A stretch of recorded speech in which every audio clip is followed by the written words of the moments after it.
A very heartfelt welcome to this debate on the freedom of speech, and a welcome on behalf of the Balkan Trafik Music, Culture and above all Human Relations Festival.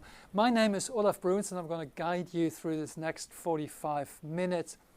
Now, initially these debates were thought and planned as on-stage debates, and we would be sitting now together with you guys, which I would love to do, in a cinema here in Brussels. But then, of course, came the coronavirus crisis, and now here we are connected by video conference.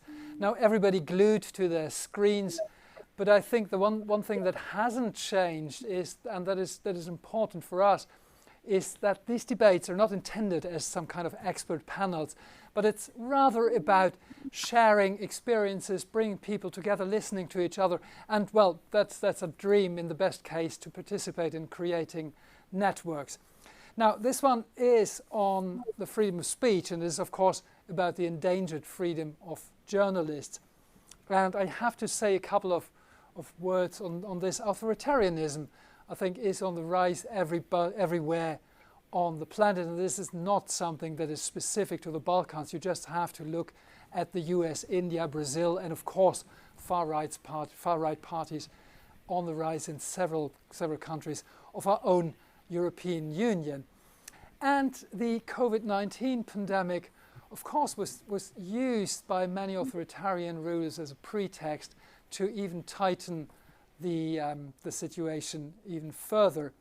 Now, a few days ago, Reporters Without Borders has released their World Press Freedom Index, and they make a very clear link between the suppression of media freedom in response to the coronavirus pandemic and each country's ranking in the index.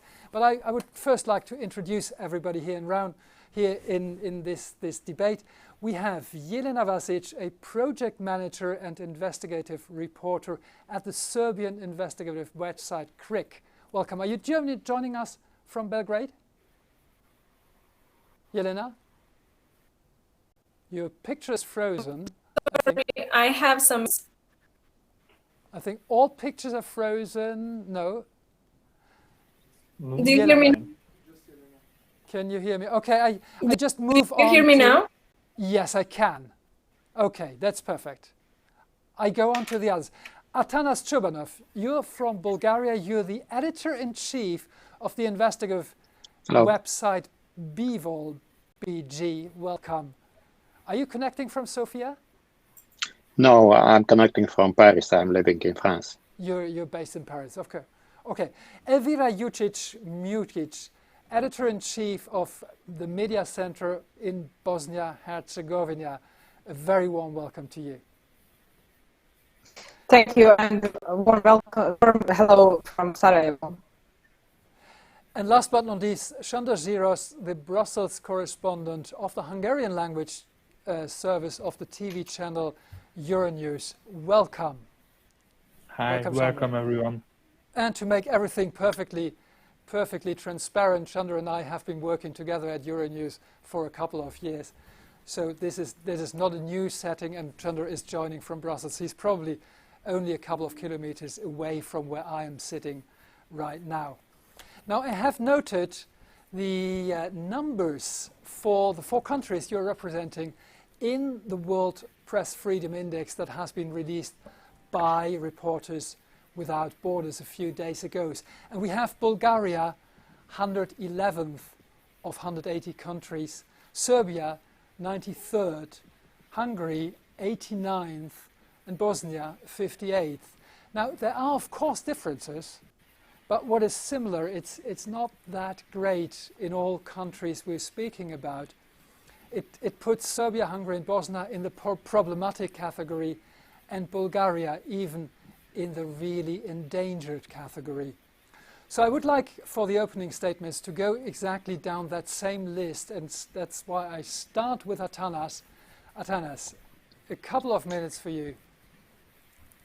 Yes, I'm proudly representing the worst performing country in the European Union, and also probably on the not on the continent, but among the neighbors, the Balkans, were the worst performing in media freedom, despite the European membership since 2007. Actually, if you look at the ranking before 2007, Bulgaria was performing much better. We were at the 35 positions in the same Reporters Without Borders ranking. But what happened after the accession to the European Union is a grip of a couple of oligarchs over the media market, sustained with, of course, with budget money from the government, but also by European money flow. And later I will explain this phenomena that European money that should improve democracy are actually worsening the Bulgarian democracy, the Bulgarian media freedom, because of this famous subsidiary principle that you give rogue governments the right to dispose with European money and to bribe the media. Dennis, thank you very much, and that's of course very interesting, because when we speak here in the media about authoritarianism within the European Union, it's mostly about Poland and Hungary, and nobody really speaks about Bulgaria that much, so we're very interested in hearing you afterwards. But to go further down that same line, Jelena, the floor is yours for a couple of introductory remarks. I hope you can hear me now. I can. Well, good. Regarding Serbia, as you said, we're on 93rd place. And Reporters Without Borders have said that since this current president, Aleksandar Vučić, has begun his leadership, that Serbia has became a state where it is often dangerous to be a journalist, and where fake news have become hugely popular. And I can only confirm that from my personal experience and experience of the team I represent. I come from an investigative team called CRIC, and we also have our debunking website called Raskrikavanje, which means debunk in Serbian.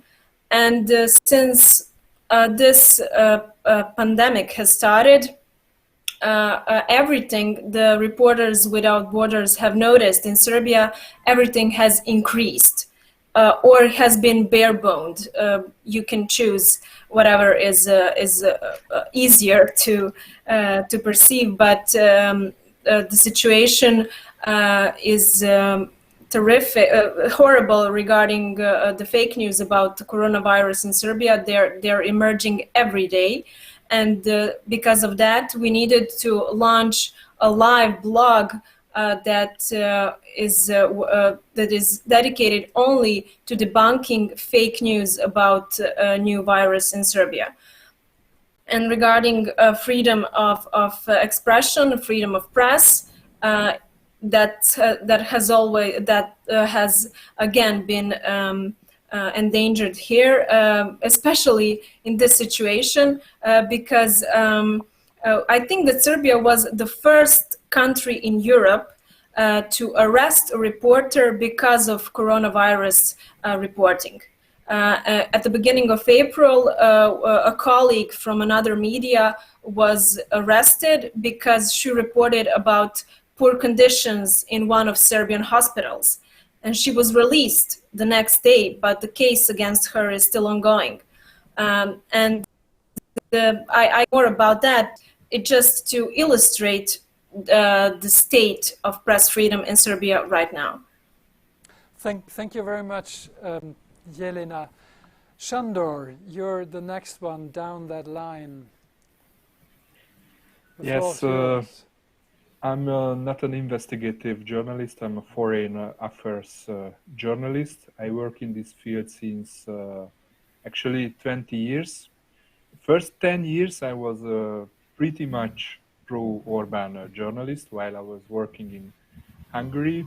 The second 10 years, I would say that I'm more independent from them. I moved to Brussels 7 years ago because, first of all, I got the opportunity to work for Euronews, but the second reason was the pressure on the media, and especially on my previous channel in Hungary, was so high from the government, actually, that I felt like I'm choking. So I was very happy to come to Brussels, and I'm one of the few independent journalists from the Hungarian media. Every year we are less and less, not because there is no freedom of speech in Hungary. You can speak perfectly freely, you can write whatever you want, but the case is that there is no more media that are willing to publish this, because if you are a businessman, you don't want to risk your investment to a media which might be shut down, which might be sold to oligarchs, or your businesses might be punished by other fields in Hungary. So this is my background. I'm happy to answer to any questions. Maybe it's more interesting if you have some questions. I'm happy to answer. Okay, thank you very much, Shandor. And the last of our four participants, Elvira, for a couple of introduction remarks. Well, hello. As I said, I'm from Sarajevo, and you mentioned the list from Reporters Without Borders, and I would say that you mentioned in the beginning, and these rankings, it says that is the best of these countries that we're talking now at this moment. But I'd like to say it maybe when we talk about Hungary, Serbia, and Bulgaria. Elvira, excuse me, Elvira, I need to interrupt you for a second because your sound comes and goes. Is there maybe something wrong with your connection? Well, I think it seems fine from my side. I'm not sure what's wrong. Okay, now it's indeed getting better. Okay, so sorry for that interruption. No problem. As I said, I would like just to say that maybe when compared with Serbia and Hungary, Bosnia is the best. Maybe I would like to say it's the least bad, because the situation is still very poor for journalists, as some main problems are the political pressures that still exist, very much so on daily basis on media reporting, and audiences are divided, and journalists are sometimes journalists from different newsrooms seem like they're working against each other because of the way they report the same stories.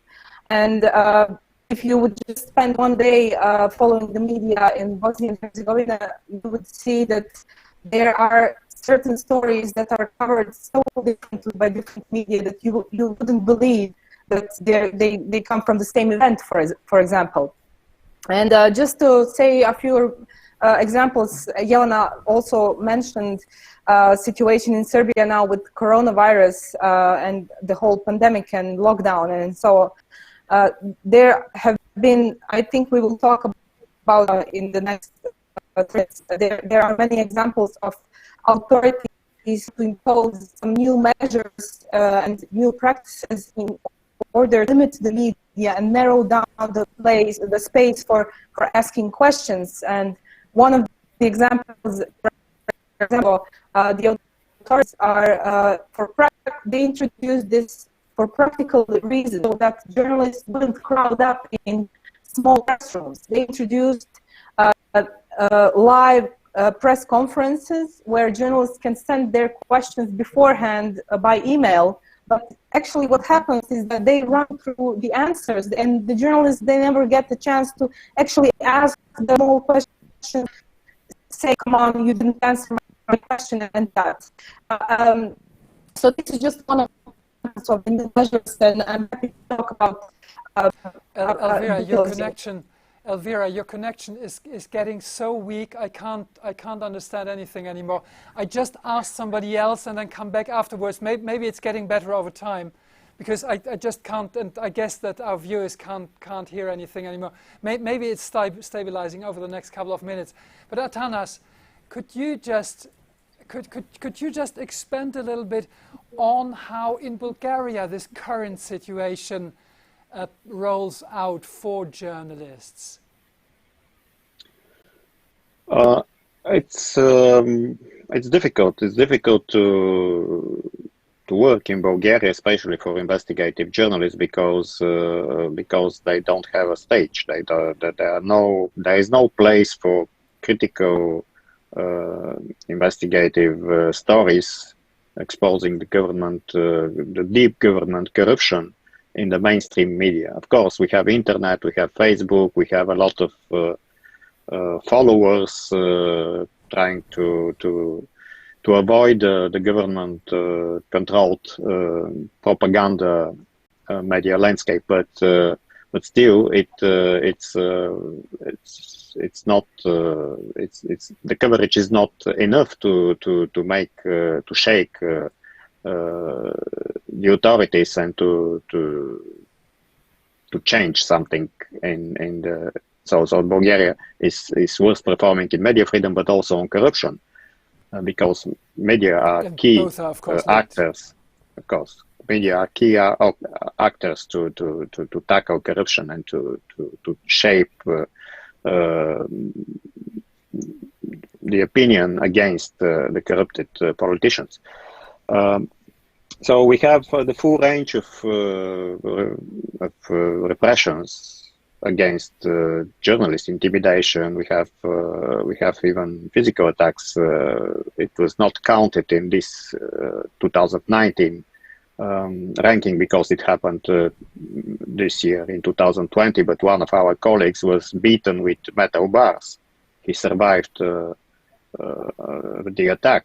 And this means that journalists are targeted like in mafia style, which is happening in European country now.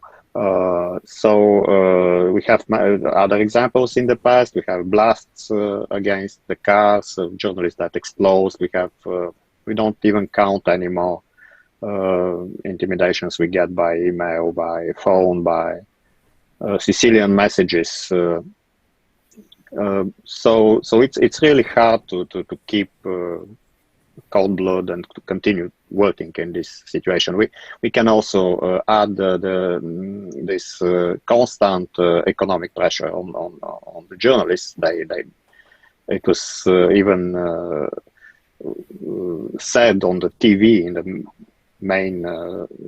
mainstream TV, a politician said to the journalist in front of him, aren't you afraid to keep your place? And he was showing at the place next to the journalist, which was the place of his colleague, that she was fired days before. So you mean it is about job security, but it's not only about job security. It's about threats for the actual life of journalists. Absolutely, yes, but also. Yes, that's what I say. We have the full range from threats to physical threats to economical threats, and also one phenomenon that in Serbia is very well known. This is smearing the journalists in the government media and the propaganda outlets and making them enemies of the state in some sense, like the Dazibao style. No, look at this one is against the government, against the stability. They are paid by Soros. They are paid by and that's pretext enough to foreign governments. Yes, crush and this is a character killing approach. It's very it's known from the books of the KGB how to destroy a life, in the virtual space. Solzhenitsyn was victim of such Dazibao campaign in the Soviet Union, and this is happening also now in Bulgaria, in Serbia, in other countries with journalists. I don't want to say we are Solzhenitsyn, but this is the same style. Atanas, I'm going to interrupt you for a moment just to have everybody speaking a little bit. Sandor, I have a double question to you. One is, you mentioned briefly and very honestly that you have been rather pro-Orban in the beginning. So that the first part of my question would be what made you switch opinion? And the second one is it's unrelated actually, so it's really two different questions. The second one is, how is the situation playing out now in Hungary related to the coronavirus crisis? So the answer to the first question is, we will have this Friday the 10th anniversary of Orban's power. I would say superpower, 2/3 majority he gained 10 years ago. And I was simply disappointed because he was, attacking Europe, playing to the fears of the people. This kind of policies, I was disappointed because I was thinking that once he get this supermajority, he will quickly develop Hungary's economy, and we will have a upspring in Hungary. So, but this is just my side. But many from the conservative side of his former supporters are very, very disappointed and actually against him, because he's really playing with the utter feelings of the people. He's playing with fear, this kind of populist initiatives. Regarding the coronavirus question, we have a similar law like Jelena mentioned in Serbia. If you spread fake news, what they call fake news, regarding to the pandemics, you can be jailed up to 5 years. So far we are not there. Nobody was jailed. Nobody was arrested. But it's a sword hanging over every journalist, of course. We don't know. I mean, we will see in the practice how this will play out. The government said so far that this is not to silence the opposition media. Well, that's what they say. Fair point.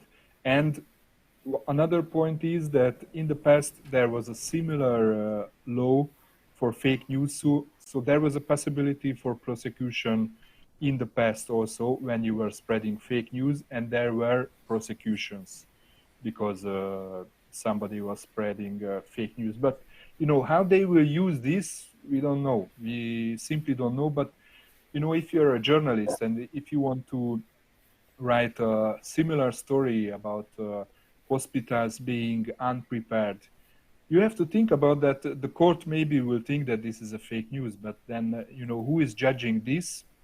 In Hungary, for the moment, the prosecutor's office should send this case to the courts.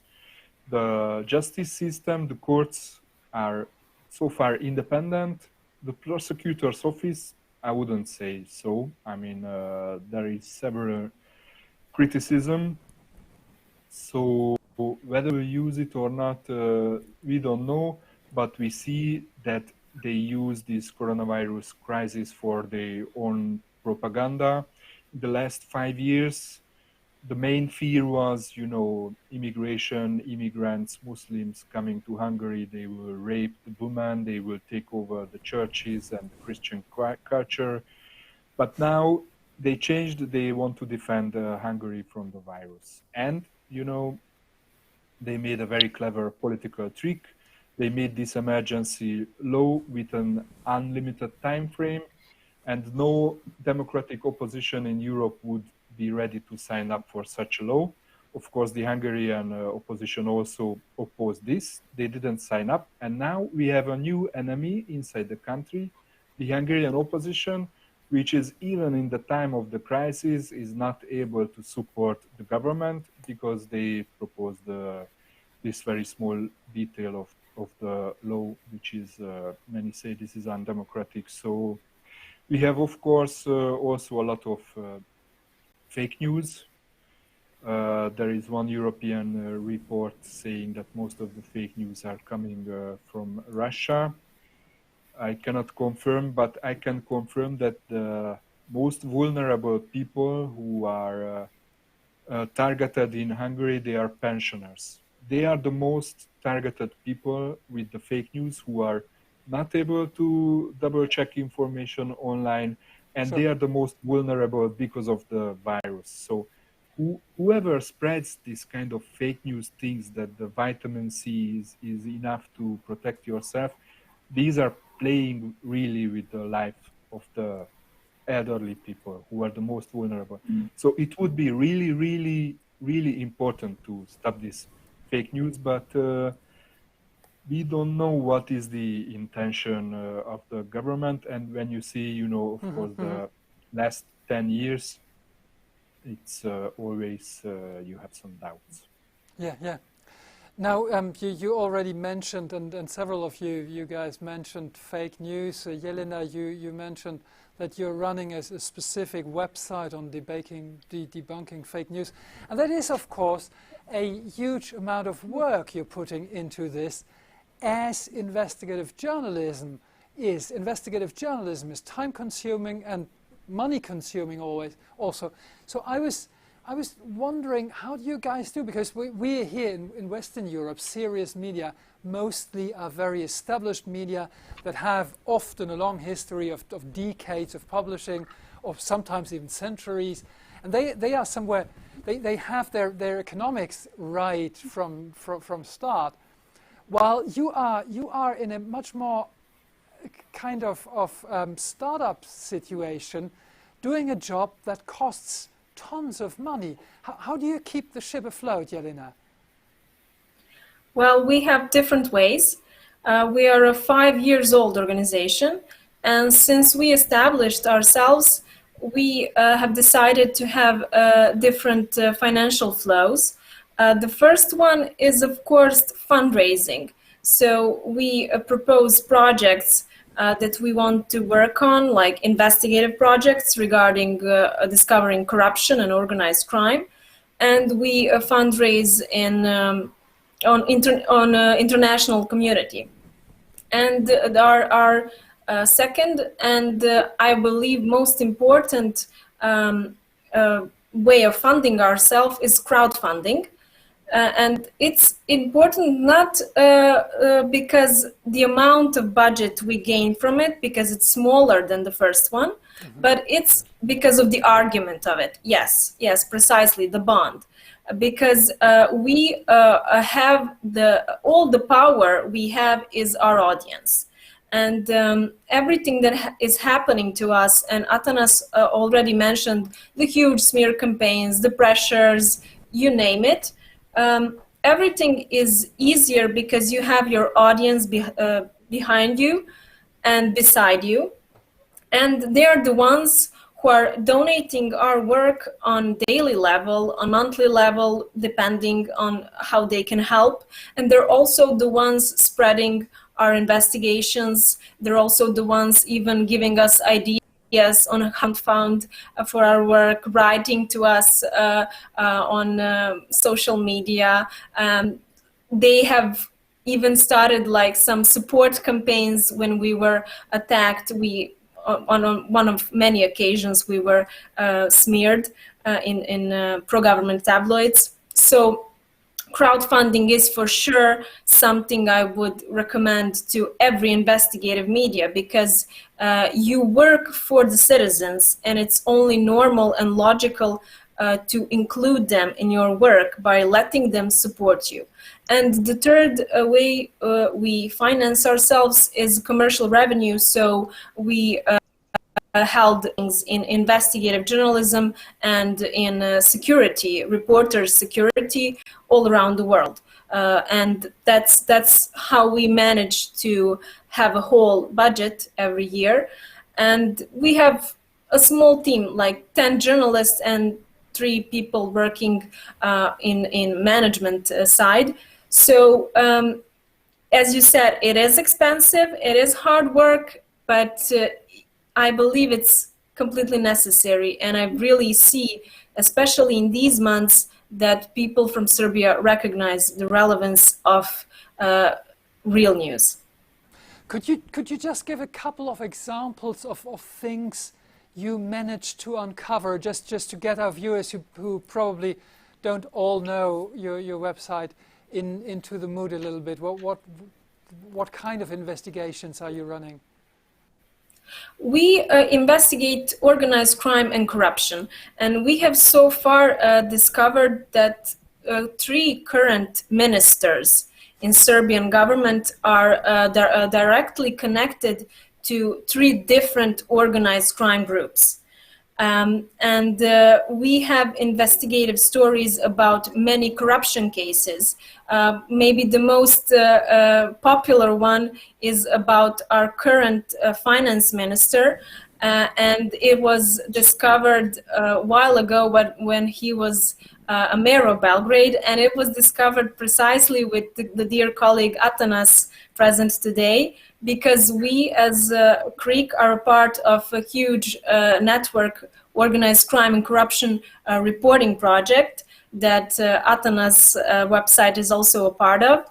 And together we discovered that our current finance minister has bought like 24 apartments on a Bulgarian sea coast through 2 offshore companies. So those are kinds of stories we investigate. We discover where politicians and people in power are hiding our money of the citizens.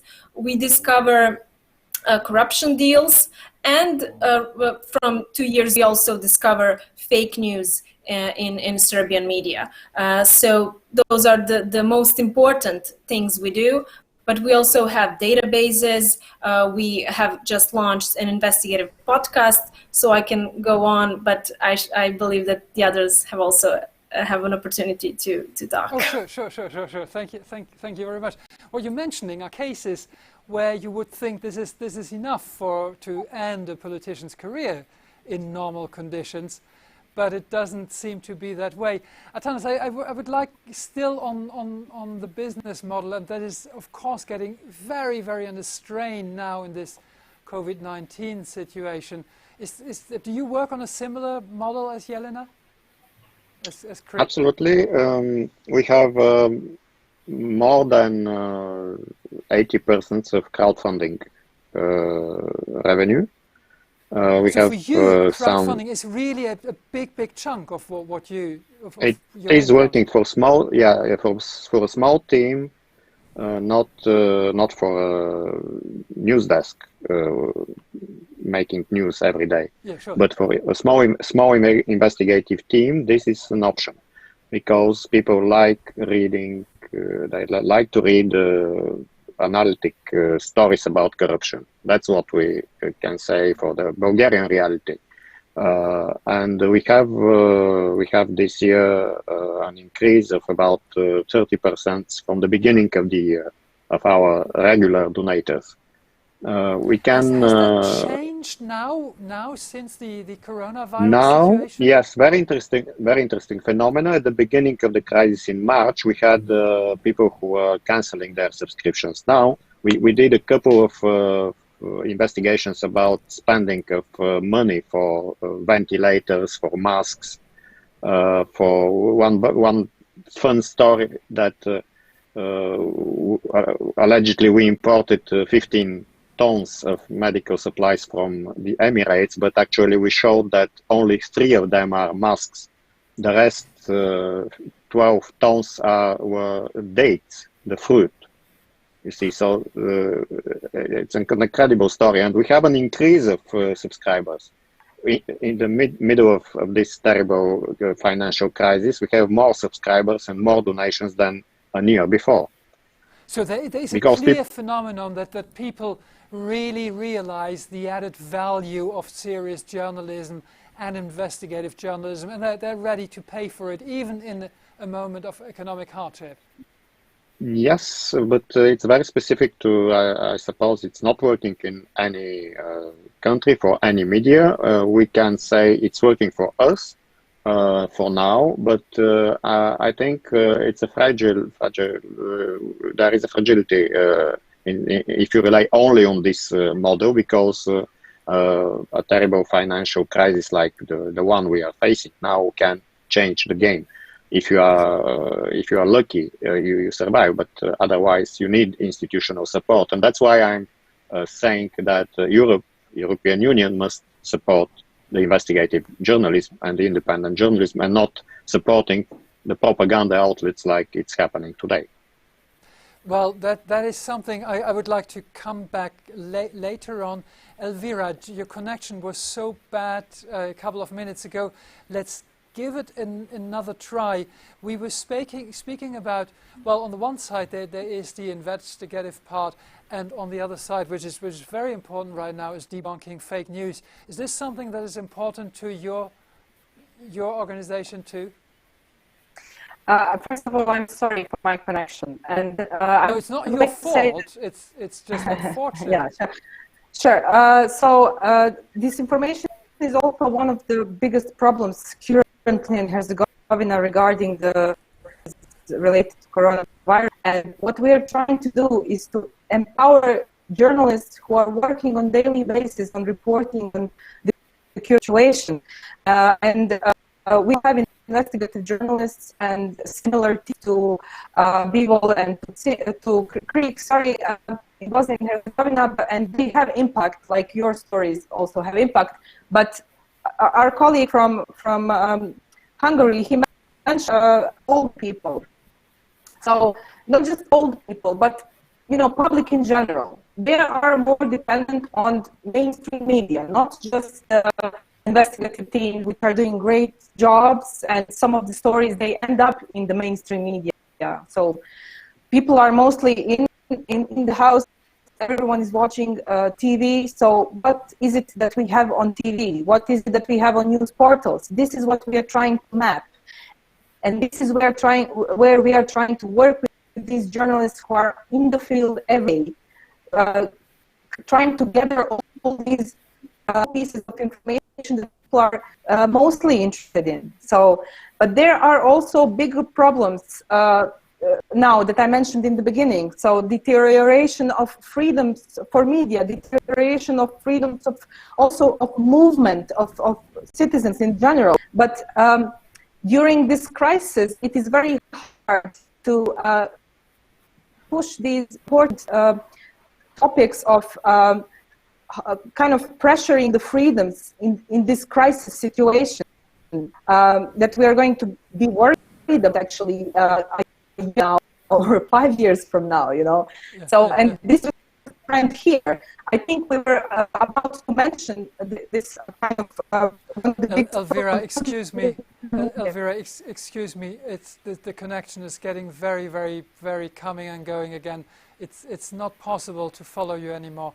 So I will come back to you in a second, but I just can't make sense of your sentence anymore. Until now, I understood you, but I will because time is of course getting short. I had all this list of topics to debate, but I need to ask Atanas for a little bit of more explanation on what the European Union, money streams is financing exactly the wrong way. I cut you twice on this already, so you need to have the opportunity to tell us about that. It's very simple. The European Union is giving money for infrastructure, for developing the country, the roads, the agriculture. There are many structural European funds and agriculture funds. So one small part of those billions is the money for advertising the projects. To say, look how good is the European Union giving you money. And if you look at the amounts, compared to the billions, we have tens of millions, let's say, for a 5 years period of European money going for advertising the European projects. and the money is distributed by the government, and of course they give the money only to the media that are not critical with the government.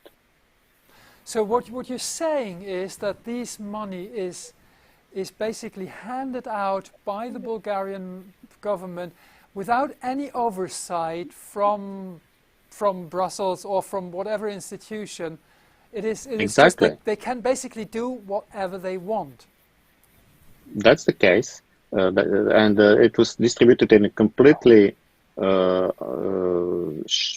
non-transparent way in the beginning. Now we have more transparency because of public opinion and pressure, but still the government decides to give or not to give the money. So, and what is the point to advertise the European projects? If the work done is seen by everybody and is good for the population, you don't need to say it on the radio or on the TV. It's like Soviet times propaganda, you see. So it's better to cut this money and to budget support for investigative reporting on how the European spendings are hijacked by the government, how they generate corruption. We estimate that 40% of the European funding in Bulgaria is stolen. So if we can decrease this, 40%? Yes, 40% is stolen through rogue. 40, not 40. 40, yes, through rogue public procurement. Well, we know it's a lot. It's a lot. Yeah, it's a corruption tax that goes straight to the pockets of the politicians and is curbing the effect of the European investment, because this country is not developing when you have bad quality roads, when you have stadiums built in a village where we have a stadium for 5,000 people in a village with 300. So who won from this stadium? Of course, the company that built the stadium, and they got the European money, but what's the point? I mean, you see, we need to improve the management of the European funds, and unfortunately, those phenomena, they are known for years, but in Brussels, the minds are not changing. They follow their way, and the situation is hopeless. The Yes. Commission building is just in the background of mine, so that's Yes, a very clear know. call you're launching there. Elvira, your picture has become much sharper, so I will try again, because I want to have you participating in this debate too. Hopefully the sound is as good as the picture is now. And I was just curious, you're of course out of the European, well, you're not part of the European Union. Still, are there European funds allocated to independent media in Bosnia? There actually. Oh my God, Elvira, I'm so sorry. It is, the sound is even worse. I can't. I just hear going. There's no way we can listen to you. This is really unfortunate. It's to my biggest regret. And I also see that time is running out. So I would just like to do a last round, and I will all ask you to just answer with one single sentence. Now, in the situation that we are, what would you say is the most pressing and the most urgent need for independent media, for the freedom of press, for the freedom of expression, of course? Shando, a first sentence, just a first closing sentence. A very good question. I think we are in this decade, start of this decade, we are in very critical times. If we don't check our own information that we are publishing, journalism will be in the major crisis. So we need to check everything. We cannot publish anything that is not factually correct, and this is how the traditional media can survive. Maybe this is what I would say. Thank you very much, Sandor. Jelena, the most pressing issue for independent journalism and the freedom of speech right now in this situation we're in for you? Well, for Serbia, it may be surprising, but if you want independent journalists to continue their work and for it to be successful, for Serbia, you need to liberate the prosecution and the courts. Because when we discover a corruption case, we need prosecution to continue our work, and they do not do it. And that's the key issue, I believe, for Serbia. That is really a shortcoming of the judiciary system, which of course, I mean, after all, in a normal setting, if you do investigative journalism and you bring cases to the court, that's exactly where it should be solved, of course. Atanas, for you, the most pressing issue? Well, in this situation or in any situation, the journalists are pressed to have good stories. If we have good stories, if we have readers, we have their support, we have the crowdfunding, and we can survive in any situation. And so that look for the good stories. Crisis situation is more opportunity for finding them. It is, and that is. Thank you very much for that. This optimistic outlook somewhere, because it's really on the quality of journalism, of course, and that is for many of you here linked to this debate, the quality of your investigations. Elvira, let's at least for this last sentence, let's give it another try. The most pressing issue, and maybe we can get at least one sentence clear through from you.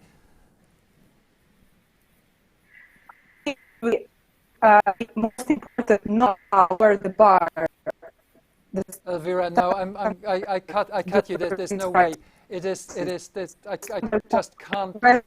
I can't understand a single full word from you. So that's unfortunately, but it's also a bit of a sign of what we are dependent on now. We're dependent on this technology to connect us, which can make it very, very difficult to understand each other and to have a proper debate. So I think that there is something to be taken away from the mere fact that, Elvira, we can't really talk to you. But I have to close it here. I know it is unsatisfying. I know these short debates are a bit frustrating because we can only scratch the surface. But I think that there were many, many important issues that have been mentioned, at least in this short debate. So thank you very much for your time. Thank you very much for joining, and thank you for everybody who has been watching this debate. And I think for everybody who speaks the languages you are publishing in, go to the websites of the journalists that were present in this debate. It's certainly worth it, and give your support to independent journalism, because that is what we really rely on in this moment. It's just very important. So thanks a lot for participating in this debate. The debate is over, but just one thing. The Balkan Trafik Festival is not over yet. It is online from now to Sunday, so make sure you go also to the balkantrafik.com website. There is loads of videos, music that should have been on stage but can't, but also portraits of artists, of writers, and so on. And there's a couple of other of these debates on rather social and political topics. So thank you very much for everybody, and keep on doing the good job. We need you journalists more than ever. Thanks a lot.